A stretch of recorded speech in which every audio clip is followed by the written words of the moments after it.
பெற்றேன் உன் பாதத்தை வெற்றியை தரும் திருச்செந்தூர் வேலவா நீயே துணை. அற்புத கீர்த்தி வேண்டின், ஆனந்த வாழ்க்கை வேண்டின், நற்பொருள் கொள்தல் வேண்டின், நலமெல்லாம் பெருக வேண்டின், கற்பகமூர்த்தி தெய்வ களஞ்சிய திருக்கை சென்று பொற்பாதம் பணிந்து பாரீர் பொய்யில்லை கண்ட உண்மை. நம் ஜோதிட சொந்தங்கள் அனைவருக்கும் வணக்கம். இது ஸ்ரீ செந்தூரா ஜோதிடம். வாழிய நலம், வாழ்க வளமுடன், வளரக நிறைவுடன். நம்ம ஸ்ரீ செந்தூரா ஜோதிடம் யூடியூப் சேனலில் தினமொரு தகவல்கள், ஆன்மீக தகவல்கள், ஜோதிடம் சம்மந்தப்பட்ட பதிவுகள், ஜாதக அலசல்கள், அந்த மாதிரி நிறைய விஷயங்கள் பார்த்துட்டு வரோம். அந்த வகையில் இன்றைக்கி நம்ம பார்க்க போகிறது ஒரு ஜாதக அலசல் தான். அதாவது என்னென்னா, திருக்குறளில் ஒரு குறள் இருக்கு இல்லைங்களா, குழல் இனிது யாழ் இனிது என்ப தம் மக்கள் மழலை சொல் கேளாதவர் அப்படின்னு ஒரு குறள் இருக்குது. ஸோ அந்த மழலை சொல் கேட்குமா இந்த வீட்டில் அப்படின்னு ஒரு மங்கையின் ஆதங்க கண்ணீர் தான்.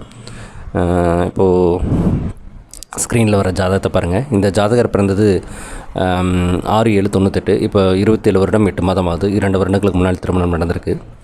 லக்னமாக வந்திருக்கிறது ரிஷப லக்னம், ராசியாக வந்திருக்கிறது விருச்சிக ராசி, நட்சத்திரமாக வந்திருக்கிறது அனுஷம்.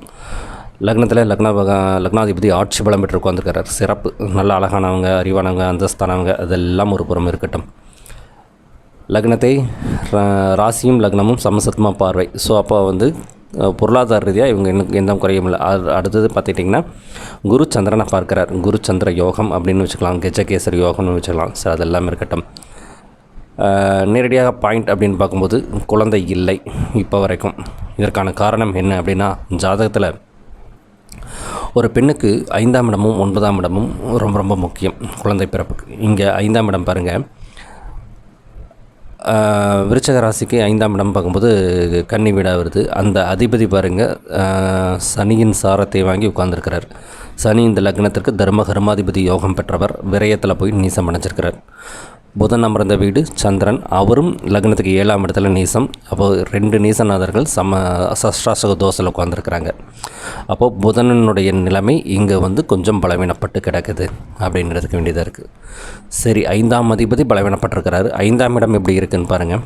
அந்த 5ஆம் இடத்திற்கு செவ்வாயின் பார்வை, குரு பகவானின் பார்வை.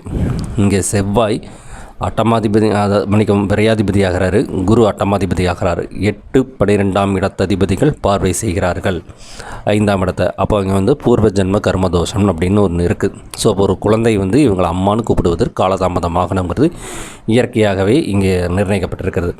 இந்த 5ஆம் இடமும் 5ஆம் இடத்த அதிபதியும் பாதிக்கப்பட்டிருக்கிறார். சரி, 9ஆம் இடம் நல்லா இருக்கா அப்படின்னு பார்த்தா, இந்த லக்னத்திற்கு 9ஆம் அதிபதின்னு சொல்லக்கூடியவர் சனி பகவான் விரயத்தில் நீசமடைஞ்சு நீசபங்கம் அடைகிறாரு.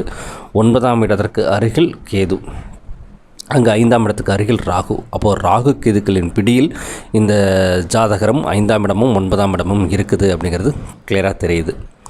சரி, நடக்கிற திசை இவங்களுக்கு சப்போர்ட் பண்ணுதான்னு பார்த்தீங்கன்னா, இவங்க பிறந்தது சனி மகா திசையில் 15 வருஷம் 8 நாள். அதுக்கப்புறம் புதன் மகா திசை 17 வருஷம், கிட்டத்தட்ட 32 வயது வரைக்கும் புதன் மகா திசை தான் நடக்குது. முதல் யோகரான புதன் திசை நடத்துகிறார். அப்படி இருந்தும் ஏன் குழந்தைக்காக அலையப்படுறார் அப்படின்னு பார்த்தீங்கன்னா, அந்த புதன் பகவான் வாங்கியிருக்கிறது சனி பகவானின் சாரம் தான். புத்திநாதன் யார்? குரு பகவான், அவரும் சனியின் சாரம் தான். அப்போ இங்கே சனி பகவான் ரொம்ப ஸ்ட்ராங்காக இருக்கிறார் அப்படின்னு எடுத்துக்கிறதா, இல்லை 12ஆம் இடத்துல நீசமடைஞ்சு நீசபங்கமானதுனால பலவீனப்பட்டிருக்கிறாருன்னு எடுத்துக்கிறதா அப்படின்னு பார்த்தாலும், இந்த 5ஆம் இடமும் 9ஆம் இடமும் பாழ்பட்டு கிடக்குது. புறக்காரணிகளாக பார்க்கும்போது 2ஆம் இடத்துல சூரியன் செவ்வாய் இணைவு. அந்த சூரியனால் செவ்வாய் அஸ்தமனப்படுத்தப்பட்டிருக்கிறார். அந்த இடத்திற்கு சனி பகவானின் பார்வை. அப்போது 2ஆம் இடம்ங்கிறது குடும்பம், ஒரு புது வரவு, ஒரு சந்தான விருத்தி அப்படிங்கிறதுக்கு துணைக்காரமாக 2ஆம் இடத்தை சொல்லணும். சரி, 10ஆம் இடம் பாருங்கள். 10ல் ஒரு கேது பகவான், 10ஆவதுக்கு மாந்தி பகவான் கூட. அங்கேயும் ஒரு முன்னோர் வழி கர்மாவை சொல்லக்கூடிய இடமா இருக்குது. சரி, அப்போது 3, 7, 11 நல்லா இருக்குன்னா, 3ஆம் இடத்துல புதன் பகவான் அந்த இடம் பாதிக்கப்பட்டிருக்கிறத நான் பார்க்குறேன். ஏன்னா 3ஆம் அதிபதி 7 நீசம், 7ஆம் அதிபதி அஸ்தமனம், 11ஆம் இடத்துல குரு உட்கார்ந்துருக்கிறார் அப்படிங்கிற ஒரு விஷயம். குரு அமர்ந்த இடம்தான் கொஞ்சம் கம்மியாக இருக்கும், பார்த்த இடங்கள் தான் விருதி அடையும். அப்படிங்கிற அடிப்படையில் குருவின் பார்வையும் இந்த 5ஆம் இடத்துக்கு விழுந்தும் செவ்வாயின் பார்வையும் விழுந்ததனால் இந்த இடம் கொஞ்சம் நசுக்கப்பட்டிருக்குன்னு தான் சொல்லணும். சரி, இதெல்லாம் ஜாதக ரீதியாக காரணம் இருந்தாலும் எப்போ தான் குழந்தை கிடைக்கும் அப்படின்னு ஒரு கேள்விக்கு பதில் வேணும் இல்லைங்களா?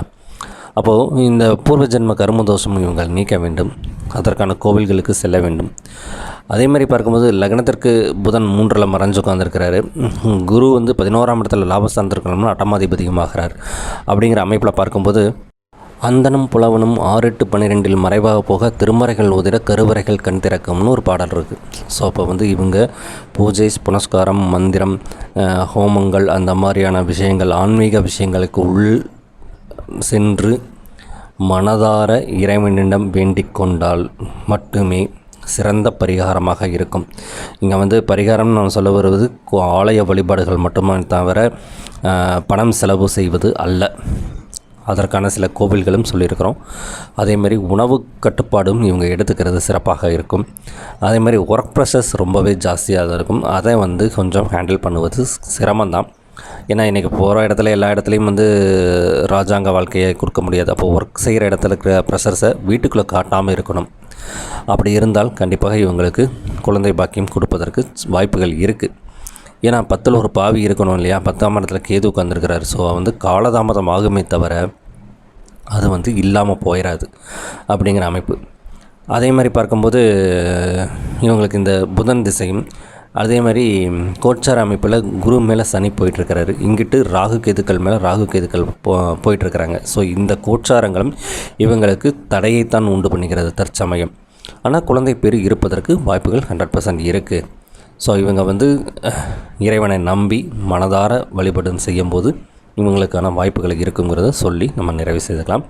இதுவரைக்கும் சப்ஸ்கிரைப் செய்த அனைத்து ஜோதிட சொந்தங்களுக்கும் நன்றி. இனி செய்யப்போகும் அனைத்து ஜோதிட சொந்தங்களுக்கும் நன்றிகளும் வணக்கங்களும் வாழ்த்துக்களும். இது ஸ்ரீ செந்தூரா ஜோதிடம். வாழிய நலம், வாழ்க வளமுடன், வளர்க நிறைவுடன்.